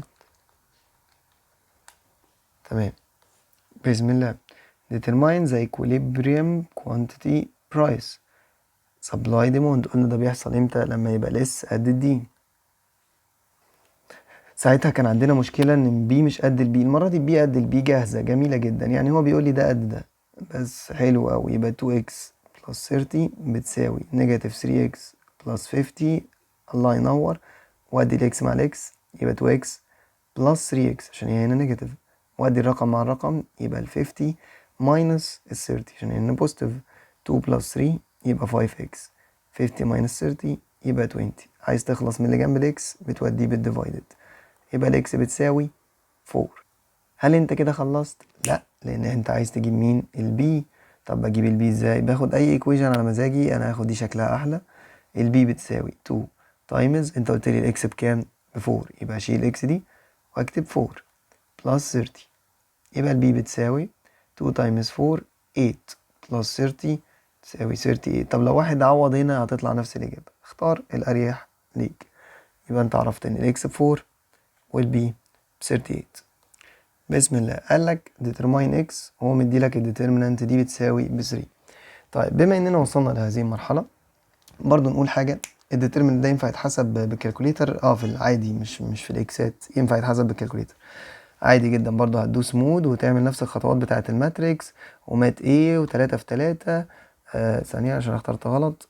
3 في 3 وتكتب الارقام ايا كان ايه هما، مثلا اي حاجه. انا بس بقول لكم كده كروكي يعني، تمام، شفوي كده بس، اللي هو انت لو عايز تجربها. تمام، انا بكتب اي حاجة، يا لهوي. تمام. وتعمل اون شيفت 4، تختار بقى ايه، هتختار ساعتها نفس بعد اللي احنا عملناه ده، هتختار ديت اللي هي رقم 7. بعد كده شيفت 4 تاني، وتختار مات ايه اللي انت كنت عاملها، وتدوس ايكوال، هيطلع لك الاجابة بكام. ده لو ارقام. تمام. انا قلت اقول لك شفوي بس لو عايز. طيب امال لو حل، عندي طريقتين للحل. بيبقى عندك اسلوب ان بيقول لك ايه، لو انا عندي الارقام دي مثلا هي اللي رايح اعمل لها determinant، بيبقى عندك اسلوب، يا اما من حقك انك تعمل ايه، تروح جاي كاتب نفس الاتنين كولوم دول هنا، بس يعني كان المفروض اكتبها بشكل احسن من كده، 1 و2 و4 و5 7 و8، وتبدأ تعمل ايه هنا بقى، تعمل 1 times 5 times 9 plus 2 times 6 times 7 plus 3 times 4 times 8 minus مين بقى، العكس، 2 times 4 times 9 plus 1 times 6 times 8 plus 3 times 5 times 7. وتحسب بقى دي بالكالكوليتر كلها بلس بعض ودي بلس بعض، المهم ان هما في الاخر النتيجتين ماينس بعض. دي كانت طريقة، نمسح ده اسهل. امال الطريقة التانية ايه، زي ما تشوف دلوقتي حالا، نضرب بقى عصفورين بحجر. الطريقة التانية انك ممكن تعمل ايه، تمسك اول 3 هتسميهم بوزيتيف نيجاتيف بوزيتيف بوزيتيف نيجاتيف بوزيتيف، هتاخد التلات ارقام دول اللي هما اللي في الاول، بوزيتيف 1 ماينس 0 بوزيتيف 0، زي ما قلنا اول واحد بوزيتيف نيجاتيف بوزيتيف، ايا كان ايه التلات ارقام. حلو، كتبناهم. طيب هكتب ايه جنبهم، تكتب ديترمينانت صغير ديترمينانت صغير ديترمينانت صغير. ازاي بقى، يعني انت شغال على ال1 يبقى تشيل اللي جنبه وتشيل اللي تحته، كده تفضل لك مين دول، اكتبهم x minus 2 و 3 x plus 1 و x. تاني مش فاهم، هتيجي عند الزيرو هتشيل اللي جنبهم واللي تحتها اللي نفس اللي هي ايه كولوم بتاعها، يبقى يتفضل لك x باور 2 x 3 x. تاني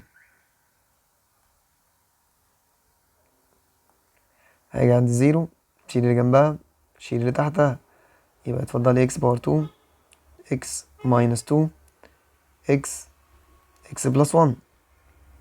ده كده الطريقة اللي انت هتحل بيها. هل انا محتاج اعمل كل ده في السؤال ده؟ لا.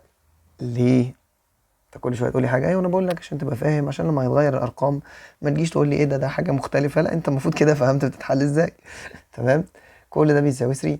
انت قلت لي بقى مش محتاج اعمل كل ده ليه، هقول لك. اول ما تلاقي وانت بتعمل الارقام دي رقم الزيرو ده، انت مش محتاج تكتب حاجه. ليه؟ لانك بعد ما تعمل كل المجزره دي، ده تايمز ده وده ماينس ده والكلام ده كله، مش هتعمله في الاخر تايمز زيرو؟ اه هعمله تايمز زيرو. طب وزيرو تايمز اي حاجه بكام؟ بزيرو. يبقى من الاول انا مش محتاج اعرف اي حاجه، لان دي طالعه بكام، بزيرو، ودي زيرو تايمز اي حاجه بكام، بزيرو. يبقى خلاص كده، يبقى انا شكرا انا هعمل ال1 وهفكس من الباقي. بس بنعملها ازاي، بتعملها كريس كروس، ده تايمز ده ماينس ده تايمز ده. هتعملها بمخك؟ لا، تعملها تاتا تاتا. يعني انا هعمل اكس في اكس ماينس 2، يبقى اكتب اكس في اكس ماينس 2 ماينس انا مين 3 في الاكس بلس 1، يبقى 3 في اكس بلس 1. ما تدخلش بقى ده تايمز ده وده تايمز ده في مخك، لا، اكتب تاتا تاتا عادي. انا بعمل كده، مش لازم تتفلحس، انت اجمد مني يا عم. تمام بس مش لازم. تمام. دخل هنا وهنا، اكس في اكس يبقى اكس باور 2، اكس في ماينس 2 يبقى نيجاتيف 2 اكس. بعد كده نيجاتيف 3، شفت انا بقول لك ايه عشان تسهل على نفسك، دخلها بالنيجاتيف يبقى نيجاتيف 3 في الاكس يبقى ماينس 3 اكس. نيجاتيف 3 في ال1 يبقى نيجاتيف 3 ايكوال 3. اكس باور 2 ملهاش حاجة يبقى اكس باور 2 ماينس 2 اكس ماينس 3 اكس يبقى ماينس 5 اكس. ماينس 3 في رقم الناحية التانية، طب ما نجيبه بالمرة. هيبقى ماينس 3. تمام، يبقى ماينس 3 ماينس 3 يعني كأننا شلنا ده خلاص كده واتكتب مكانه 0. ماينس 3 ماينس 3 يبقى ماينس 6. من هنا اللي هي بتعمل ايه بقى؟ 2 براكت اكس واكس، وبتشوف بقى رقمين ومش عارف ايه. لا احنا طبعا عشان مش فاكرين الحاجات بتاعه المدرسه هندوس مود، وبعد كده ندوس ايكويجن اللي هي بتبقى في الاغلب رقم 5 في الاغلب يعني، وبعد كده تختار رقم 3. هيطلع لك A و B و C. ال A ده اللي هو جنب الاكس باور 2 هتلاقي مفيش حاجه هنا يعني 1، يبقى تكتب 1 ايكوال. هنا مكتوب نيجاتيف 5، ما تكتبش 5، اكتب نيجاتيف 5. نيجاتيف 5 ايكوال. هنا مكتوب نيجاتيف 6 يبقى نيجاتيف 6. يبقى البي ده اللي جنب الاكس، السي ده الرقم لوحده بس، وتدوس ايكوال بعد ما تكتب نيجاتيف 6 ايكوال. تلاقي طلع لك x1 ب 6، تروح دايس ايكوال تاني هيطلع لك x2 بنيجاتيف 1. دي الاجابه. عايز بقى تكوسها عشان لو انت بتحل مقالي ولا حاجه، انا عارف ان ده ام سي كيو وانا بتكلم، لو بعد كده تروح انت راجع كاتبها بالعكس. انت قلت لي ان هي الاجابه ب 6، اطلع اكتبها نيجاتيف 6. انت قلت لي نيجاتيف 1، اطلع اكتب بوزيتيف 1 بس. فهي الاجابه عباره عن 6 ونيجاتيف 1. تبقى هي دي اجابتك باذن. بيقول لك استخدم الديترمينانت. هوب، استخدم الديترمينانت. يبقى انا هعمل ايه؟ 3 حاجات. هجيب ديترمينانت، هجيب ديترمينانت اكس، هجيب ديترمينانت واي. عشان اجيب الاكس عشان اجيب الواي مش فاكر حاجه، نبدا من الصفر. رجعت من الصفر، المهم ركز. تمام، يبقى انت هتعمل ديترمينانت اللي هي ايه؟ هتاخد الارقام دي زي ما هي. قلنا اكن هنا في اكس واكن هنا في واي. الاكس اللي هي 4 و1، والواي اللي هو مكتوب جنب الواي 5 و3. قلت لك خلي بالك لو مبدل التبديل. يعني ايه مبدل التبديل؟ ايه الكلام الجامد ده؟ ده كلام قبل النوم، انا اسف. يعني مثلا لو انا كاتب كده 3y بلس x، ما تخشش انت تكتب ايه؟ اه ايه صح، يلا بينا. يبقى هنا 4 و3 5 و1 غلط طبعا. تمام، لان قلت لك بتكتب هنا الاكس وهنا الواي. فالاكس اللي جنب الاكس واللي جنب الاكس يبقى 4 و1، اللي جنب الواي واللي جنب الواي 5 و3. ده كده الديترمينانت. قلنا بنعمله ازاي؟ ده تايمز ده ماينس ده تايمز ده. 3 تايمز 4 ماينس 5 تايمز 1 يبقى 12 ماينس 5، تطلع معاك الإجابة ب 7. هي دي أكيد مش نفس الأرقام صح؟ هي شكلها نفس الأرقام. ماشي، شكلها نفس الأرقام ماشي. خلاص يعني هنمسح ده لو هي نفس الأرقام. هيبقى determinant ب 7. بعد كده عايز أجيب determinant x. تقولي determinant x يبقى مش هكتب اللي مكان x ده، هكتب y بس اللي هي 5 1، وهكتب الأرقام اللي بره مكان الإكس. 14 وال7 ده تايمز ده ماينس ده تايمز ده. 1 تايمز 14 ماينس 5 تايمز 7. شفتوا انا عملت ايه؟ انا عملت الغلط اللي انا قلت لكم ما تعملوش. كتبت هنا 5 و1، هي مش 5 و1. احنا هنا بنكتب الوايات ده وده، يبقى 5 و3 equal 7 برضو. هي شكلها نفس الارقام بس انا نسيتها. المهم احنا بنراجع الطريقة. يبقى determinant x ب 7. طيب عايز determinant y، هتقولي مش هكتب الوايات، هكتب الاكسات اللي هي دي ودي 4 و1، وهكتب مكان الواي ال 14 وال 7. ده تايمز ده ماينس ده تايمز ده، هتطلع بقى الإجابة ب 14. بس عايز تجيب x بتعمل determinant x على determinant يعني 7 over 7 ب 1. عايز تجيب y بتعمل determinant y على الواي، قصدي على determinant، فهتبقى 14 على 7 يعني 2 بس كده. عشان سؤال مكرر فحبينا ايه نشقلبه في السريع. بسم الله. find x لو الماتريكس are equal او اللي بتخليهم equal. يعني هو بيقول لك بشكل اخر شيل دي كده واعمل دول equal وهات لي الاكس. عشان يبقى 2 ماتريكس قد بعض لازم اللي هنا يبقى قد اللي هنا، وده 4 وده 4. نيجاتيف 5 يبقى قد نيجاتيف 5، ودول نيجاتيف 5 ونيجاتيف 5. اللي هنا يبقى قد اللي هنا. يبقى هو بيقول لي 3 بلس 2x بتساوي x بار 2. هو ده الفايدة اللي هو خلاني اجيب منها x. فهمت تمشي ازاي؟ طيب لما بتلاقي x باور 2 في السؤال حطها كيورد بينا. عارف زي ما كنا بنلاقي x بتحط الاكسات في ناحية والارقام في ناحية؟ لا، لما تلاقي x باور 2 في الايكويشن خلي كلهم في ناحية واحدة. في الاغلب، مش بقولك دايما، بس في الاغلب الاجابة هتبقى كده. ودي كله في ناحية واحدة فتبقى x باور 2 وادي 2x يبقى عكس الاشاره نيجاتيف 2x، وادي 3 تبقى عكس الاشاره نيجاتيف 3، وهنا الاجابه ايه؟ 0. فهنا على طول اول ما تلاقي x باور 2 تشك على طول بعدها في البراكت اللي هي بنعملها ازاي؟ مود 5 3. مود 5 3 اللي هي بتطلع لك a و b و c، هتكتب 1 ونيجاتيف 2 ونيجاتيف 3، يطلع لك x و x 3 و 1 نيجاتيف بوزيتيف، يعني هيطلع لك على الكالكوليتر x بتساوي نيجاتيف 1 و x بتساوي 3 بس. فانت بترجع تكتبها بالعكس، يبقى عندي x بنيجاتيف 1 وعندي x بنيجاتيف 3، قصدي ب 3. بسم الله. مديلك A ومديلك B، قال لك هات لي A B ترانسبوز و B سوري هو بيقول لك تيست، ما كتبتش بقية السؤال. تيست، شوف لي ده قد ده ولا لا، حتى لو انت عارف هم قد بعض ولا لا لازم انت ايه تروح تشوف له بالطريقه ده. مثلا في السؤال ده كان كده يعني، ساعتها ما كانش MCQ، بس احنا هنستفاد بالموضوع ده حتى لو انت عندك MCQ، هنستفاد بانك تتدرب بس في ايه بقى. لو انا عايز اجيب AB ترانسبوز هتضطر الاول تجيب AB بس، فهتضطر الاول انك تعمل 2 1 3 و 4 0 1 2 و 3. انا قلت لكم الطريقه اللي بالكالكوليتر اللي تطلع الاجابه على طول، ولكن انا بقى انت ممكن ترجع وتعملها وتكررها دلوقتي في دي، لكن احنا هنا عشان اللي ما بيحلها من غير الكالكوليتر هنرجعها له تاني اهي. تعمل كده، تبدأ تحل، هتقولي ازاي؟ الرو الاول في الكولوم الاول يبقى 2 تايمز 0، هو ايه اللي انا كاتبه ده؟ شيل ده وشيل ده كمان عشان ما نضايقهاش، بلس 1 تايمز 2، وبعد كده هاخد الرو الاولاني في الكولوم التاني، الرو الاولاني في الكولوم التاني يبقى 2 تايمز 1 بلس 1 تايمز 3، 2 تايمز 1 1 تايمز 3. طيب الكولوم التاني في الرو الاولاني يبقى 3 تايمز 0 بلس 4 تايمز 2، الكولوم التاني في الرو التاني 3 تايمز 1 بلس 4 تايمز 3. فهتبص تلاقي 2 تايمز 0 0 بلس 2 2 بلس 3 0 بلس 8 3 بلس 12، تلاقي ان الاجابة 2 8 5 15. يبقى ده AB. هو قال لك عايز AB ترانسبوز. يعني ايه ترانسبوز؟ يعني اقلبه، يعني الكولوم ده خليه رو والرو خليه كولوم. يعني ايه؟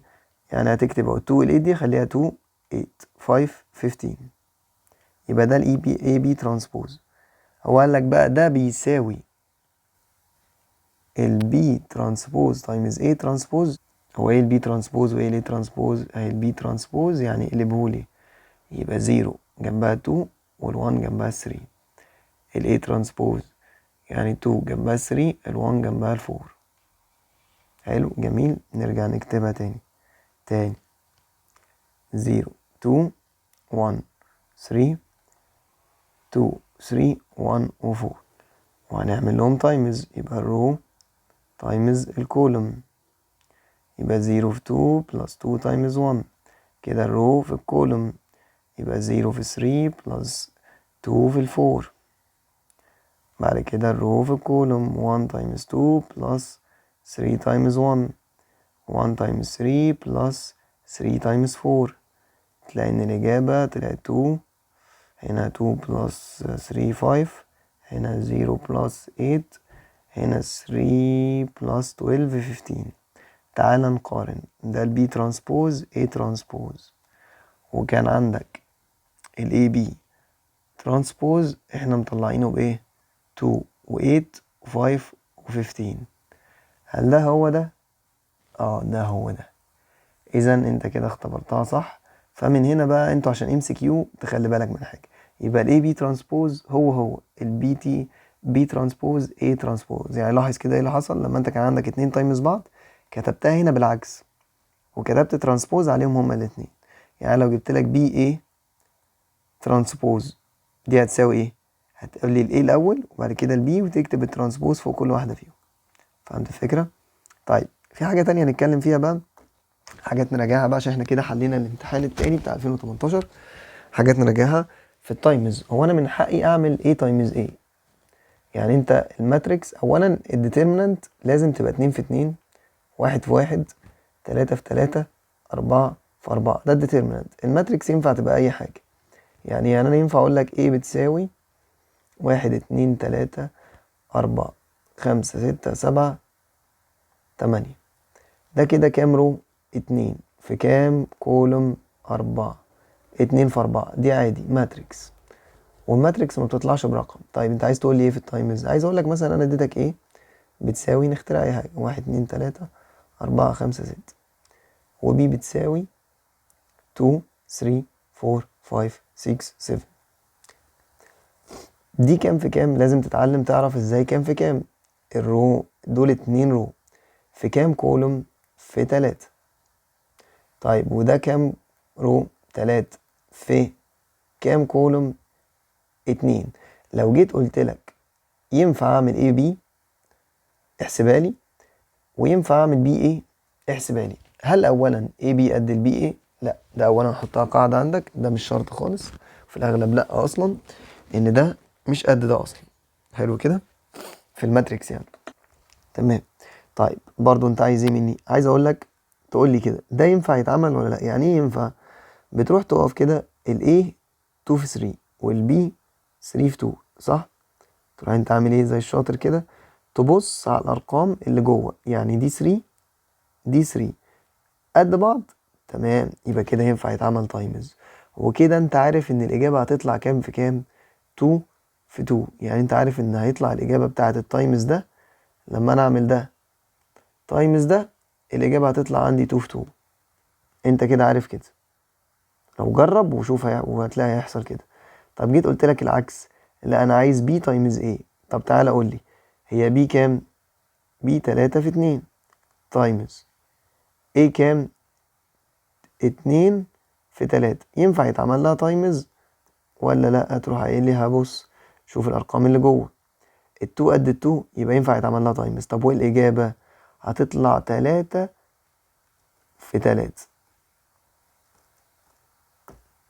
تمام. لو انت ما لقيتهمش قد بعض، يعني انت مثلا لقيت 3 تايمز 2 1 تايمز 2، اللي جوه دول مش قد بعض، يبقى ما ينفعش تعمل تايمز اصلا من الاول. تمام. طيب بما اننا خلصنا امتحانين وكده حلينا على اغلب الموضوع، يعني حاولت على قد ما اقدر ان انا الخص لكم الموضوع، يعني فاهم، لان احنا بدل ما كنا هنقعد نراجع شابتر شابتر شابتر شابتر، كان الموضوع هياخد مننا وقت طويل جدا، وانتوا عن ليله الامتحان، ففي منكم مختلف الحاجات زي ما قلت لكم، اللي مراجع وعايز بس ياكد، اللي ما يعرفش حاجه عايز يلم بيها الدرجات، وهكذا. فانا كده اديتكم الطريق ان انت ايه، خلاص فهمت الاساسيات، تبدا تتقل انت بقى على كل حاجه. تمام. تبدا تفتح هنا وتفتح هنا وتفتح الاسئله هنا، محاضرات بقى وحاجات اللي ناقصاك تطبق عليها تاني. انا معاك على الواتساب، احنا فاتحين مع بعض معاك من اول يوم. انت هتفتح ده هتخلص حوار بسيط، هتبدا ان انت ايه، تقول لي انا عندي مشكله في السؤال ده، انا عندي مشكله في السؤال ده. فما تقلقش، ما تجيش تقول لي انا في اسئله كتير انا ما كنتش عارفها. هات السؤال على طول، ايه المشكله؟ ابعتوا السؤال على الواتساب، اروح جاي باعت السؤال على الجروب، يبقى قدامكم كلكم بس. تمام. وهحاول برضه ابص بصه سريعه كده، يعني ناخد مثلا حاجه ما حليناش عليها. بسم الله. دلوقتي بيقول لك if cost for each اللي هي ايه $80 والكوست 40 والسيلينج برايس 100 find the number of units to make a profit. هنا حاجتين انا واخدها زي ما انتم باعتين السؤال، كوست فور ايتش وكوست بس. ايه ده؟ ايه الفرق؟ كوست فور ايتش يبقى هو قصده الفاريبل كوست، زي ما قلنا اللي هو 80 جنيه للفرد مثلا، يبقى كده الفاريبل كوست انت فهمت ان هي 80 اكس، على طول حط اكس. طب والكوست اللي هي ثابته كده، ثابته كده، يبقى ايه؟ فيكسد كوست ب 40 بالظبط، ما قالكش بقى فور ايتش، فاهم؟ سيلينج برايس يبقى البي عندي ب 100. قلت لي طب هات لي العدد الاكسات اللي تخليني اكسب 300. انا هنا جبت لك السؤال ايه؟ مش عشان صعب، بس عشان انت ما انتحمتش مع بروفيت، الموضوع بسيط. هو انت بتكسب ازاي؟ فهمني كده. نفس موقف الإليمة، لما يبقى اللي جاي لك اللي هو التوتال ريفينيو ماينس التوتال كوست اكبر من زيرو، كده انت كسبت، صح كده؟ او ده المكسب عامه يعني، اللي هو اللي راجع لك ناقص تكلفتك، لو قده يبقى ما كسبتش، لو اكبر من اللي انت دفعته يبقى كسبت، لو اقل يبقى خسرت، بس هو ده. فانت هتقول لي هو بيقول لك البروفيت 300، يبقى هتشيل كلمه بروفيت وتكتب ايه؟ 300. طيب والتوتال ريفينيو قلنا بتتعمل ازاي؟ قلنا بي اكس، عشان تريح دماغك. يعني ايه بي اكس؟ يعني بتاخد السعر في اكس عدد الحاجات، ماينس التوتال كوست. اول ما تلاقي ماينس ما تخشش تكتب. ليه؟ هتقولي لا ما انا عارفها، التوتال كوست هي عباره عن الفاريبل كوست بلس الفيكسد كوست، فتبقى برضو الاجابه غلط بسبب اشاراتك. اول ما تلاقي ماينس تروح عامل زي الشاطر ايه، براكت بس. اكتب بقى التوتال كوست، تكاليفك عباره عن ايه، متغيره اللي هي الفاريبل كوست زائد الثابته اللي هي الفيكسد كوست. كده انت كلامك منطقي. ايوه، ايه اللي فرقت يعني؟ ايه يعني اللي فرق؟ ايه اللي فرق؟ ان انت لما تيجي تدخل الماينس تفتكر يبقى هنا ماينس 80 اكس ماينس 40 اللي انت كنت هتسقطها اول مره. تمام كده. هتلاقي ان 100 اكس ماينس 80 اكس ب 20 اكس.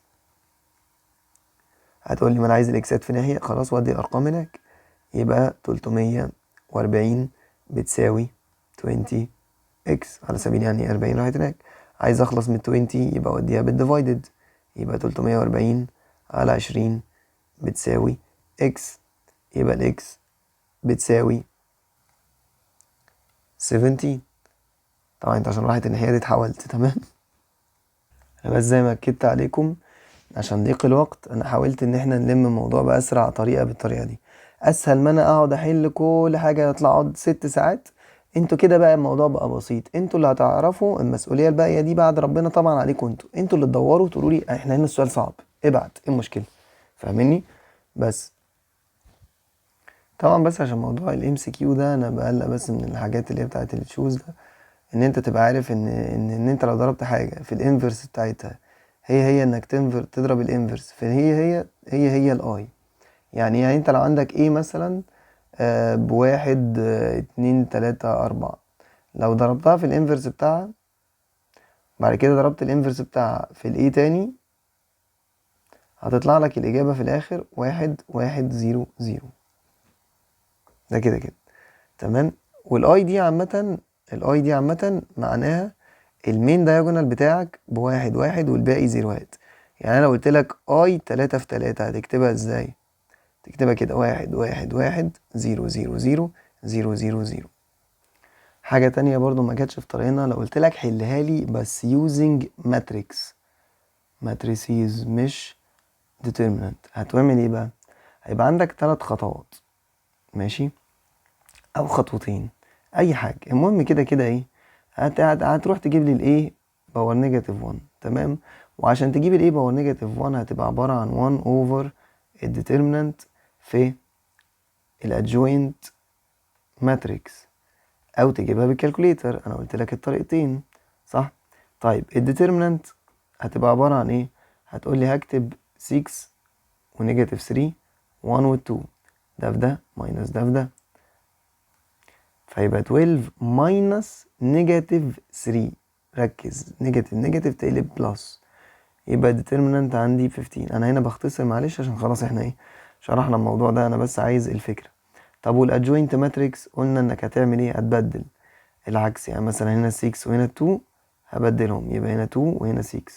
طب وال1 والنيجاتيف 3 هسيبهم زي ما هما بس هغير اشاراتهم، بدل ما هي 1 هكتبها نيجاتيف 1، وبدل ما هي نيجاتيف 3 هخليها بوزيتيف 3، وادخل الرقم هنا وادخل الرقم هنا وادخل الرقم هنا، تبقى 2 over 15 نيجاتيف 1 over 15 over 15 6 over 15. ده كده ايه باور نيجاتيف 1. هل انت خلصت؟ لا، انت عايز تجيب مين؟ اكس وواي. هي دي لما يقول لك باي يوزنج ماتريكس. فين اكس وواي ده بقى؟ هتاخد الايه باور نيجاتيف 1 تايمز المعلمين دول. يعني ايه؟ هتاخد الايه باور نيجاتيف 1 تايمز الاتنين اللي بره دول اللي هما ال10 وال5. يعني هتعمل ده تايمز 10 و5، فهتاخد الرو في الكولوم وهتاخد الرو في الكولوم. دي لوحدك باللي انا علمته لك من فضل ربنا المفروض ان انت تعرف هتطلع كام في كام. يعني ايه؟ دي 2 في 2 ودي 2 رو في 1 كولوم، يعني 2 في 1، يبقى ينفع يتعمل لها تايمز والاجابه هتطلع 2 في 1. صح كده؟ تعال نجربها، او يعني جربوها انتوا. المفروض المهم لما انت هتعملهم تايمز بعض، اهو يا عم مرة 2 over 15 times 10 minus 1 over 15 times 5 3 over 15 times 10 plus 6 over 15 times 5. بالكالكوليتر بقى. انا ما اظن دي هتطلع ب1، وعلى ما اظن برضو دي هتطلع 30 بلس 30 يعني 60 يعني 4. بس فان شاء الله ايه هتطلع عندك اكس وواي 1 و4 يعني ايه؟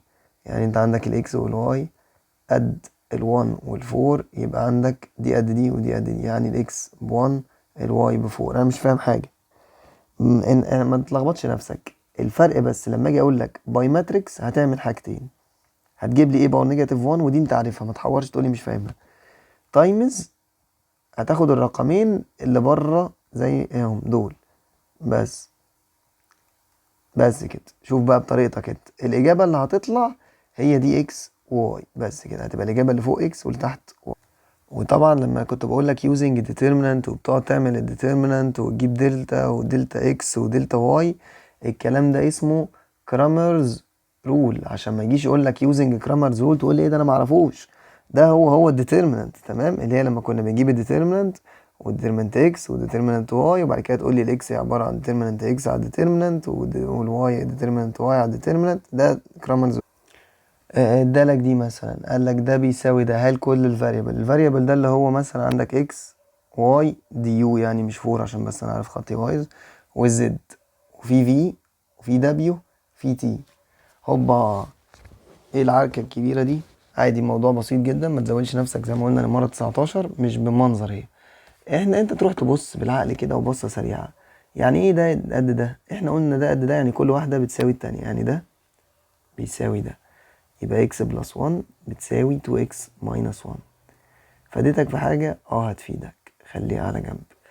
بعد كده يبقى ده بيساوي ده، يبقى 2 بتساوي تي بلس 1، 3 بتساوي 3 دي مش محتاجة، 4 بتساوي في بلس 1، يبقى ال 4 بتساوي في بلس 1. خلينا لحد هنا نحلهم ونكمل. ليه؟ يلا نودي الاكسات في ناحية، وادي الاكسات في ناحية، وادي الارقام في ناحية. يبقى اكس ماينس 2 اكس بتساوي نيجاتيف 1 ماينس 1. اكس يعني 1 ناقص 2 تطلع معاك نيجاتيف 1 اكس بتساوي نيجاتيف 2. وادي النيجاتيف 1 بالديفايدد، يبقى انت جبت الاكس بكام؟ ب 2. طيب هنا التي، وادي الارقام من الناحية التانية، يبقى 2 ماينس 1 بتساوي تي، يبقى التي بتساوي 1. وادي ال 1 الناحية التانية، يبقى 4 ماينس 1 يبقى الفي، يبقى الفي بتساوي 3. يبقى طلعنا بالاكس والتي والفي. شكرا. تعال نكمل. بيقول لك y ماينس 1 بتساوي نيجاتيف 3، y ماينس 1 بتساوي نيجاتيف 3، وادي الرقم، يبقى y بتساوي 1 ماينس نيجاتيف 3 تطلع بنيجاتيف 2. شكرا. u بتساوي نيجاتيف 4 دي مش محتاجة خلاص، u بتساوي نيجاتيف 4. نيجاتيف 1 بتساوي w ماينس 1، يبقى w ماينس 1 بيساوي نيجاتيف 1، وادي ال 1 هناك، يبقى ال y والw بتساوي 1 ماينس 1 بزيرو. z بلس 2 بتساوي 2z ماينس 1، z بلس 2 بتساوي 2z ماينس 1، يبقى ادي هنا ادي هنا، يبقى نيجاتيف زد بتساوي نيجاتيف 3، وادي مع بعض يبقى الزد بتساوي 3. انا بس بحاول ايه الحاجات اللي فيها حاجة مختلفة سنة نقولها. وبكده يا جماعة نبقى ان شاء الله ادينا نبذة سريعة عن كل حاجة. زي ما قلت لكم احنا كده عرفنا نعمل المعادلة الصعبة ان شاء الله ان في اقل من ساعة ونص، لان انتوا هتبقوا بتجروا حاجات انتوا عارفينها، انا عارف، انا بس كنت بحاول اعيد وازيد يعني. هتلاقوا ان شاء الله ان انتوا لميتوا الموضوع اغلبه. ومع بعضينا بقى هوب استغل الوقت، ابدأ انت دور على الاسئلة الصعبة طلعوها ونفكر سوا. تمام. مع بعضينا ان شاء الله على الجروب. وبإذن الله بعد الميد ترم هتلاقوا الموضوع احسن ان شاء الله. هنبقى متابعين محاضرة بمحاضرة في الكورس بإذن الله على المنصة. وانتوا عارفين بعيدا عن اي حاجة، اللي محتاج اي حاجة يسألها، ده بعيدا عن اي حاجة ياخد راحته طبعا. ربنا يوفق الجميع لكل خير، واهم حاجة فيدوا زمايلكم. ربنا يوفقكم لكل خير ان شاء الله. اشوفكم على خير دنيا واخرة يا رب. دعواتكم كده نتجمع زي ما اتجمعنا كده، لا يعني اقرب بقى في وش بعض ان شاء الله، ايه في الاخرة في اقرب مكان للرسول صلى الله عليه وسلم. ربنا يسهل عليكم الامتحان. جددوا النية كده وانتوا بتذاكروا، اعرفوا ان انتوا بتذاكروا عشان تستغل وقتك وتصيب بصمة في الارض، بان ده اللي في ايدك حاليا، انك بتطور من نفسك عشان تعرف قدام تفيد غيرك بإذن الله. فلازم تفيد نفسك الأول عشان تعرف تفيد الناس. السلام عليكم ورحمة الله وبركاته.